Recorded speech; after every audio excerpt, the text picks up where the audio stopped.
Poštovani slušatelji, pozdravljam vas s najnovijim brojem Hrvatskog glasnika i danas ću vas upoznati sa sadržajem vašega tjednika.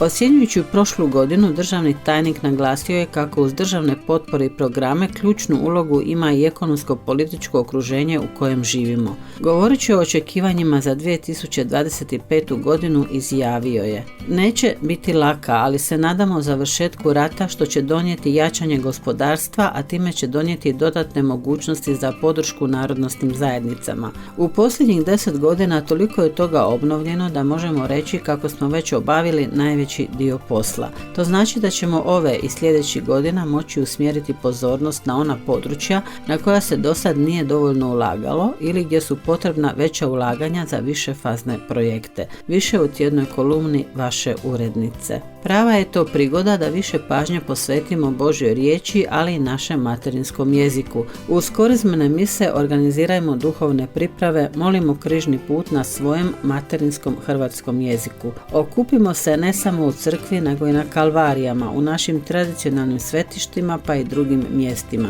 Nisu neumjesne ni druge kulturne priredbe, ali izbjegavajmo veselice. Više u tjednom komentaru Hrvatskog glasnika. Hrvatska samouprava Bačko-Kiškunske županije održala je svoju sjednicu, a na njoj su među ostalim jednoglasno usvojene odluke o proračunu za 2025. godinu, ugovor o suradnji županijskih hrvatskih samouprava, planu rada i programa za 2025. godinu te odluka o utemeljenju županijskog javnog priznanja za bačke Hrvate. Pišemo o odličju Željezne županije kojeg je dobio dr. Šandor Horvat. Boga u svima gledati, Bogu u svima služiti, Boga u svima ljubiti. Riječi su našeg gosta. Gost našeg tjednog intervjua je goričanski župnik. 200 gostiju iz mjesta i okolnih naselja okupilo se na tradicionalnom radskom prelu u Bačinu, najistaknutijoj godišnjoj priredbi radskih Hrvata. Pišemo i o bunjevačkom prelu u Čikeriji. U organizaciji Hrvatske samouprave Pečuha održan je pak tradicionalni pečuški hrvatski bal.